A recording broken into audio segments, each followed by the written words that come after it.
Remove the swing legs and backbone from the bag. Carefully set the backbone and legs out onto the floor, just outside of the area where the mat will lay.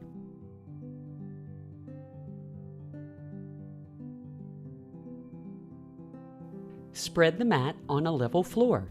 For safety reasons, make sure you have at least 12 inches for proper clearance around the swing mat. Insert the upper leg into the backbone by depressing the snap button on the top portion of the leg. Use the guideline to assist in proper alignment for the snap button.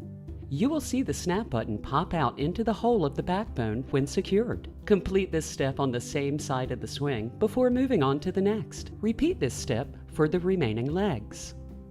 Insert the lower leg into the upper leg by depressing the snap button on the lower leg. Use the guideline to assist in proper alignment for the snap button. You will see the snap button pop out into the hole of the upper leg when secured. Complete this step on the same side of the swing before moving on to the next. Align the swing frame with the mat. Hold a Velcro cup on the mat back slightly as you insert the foot of the swing frame.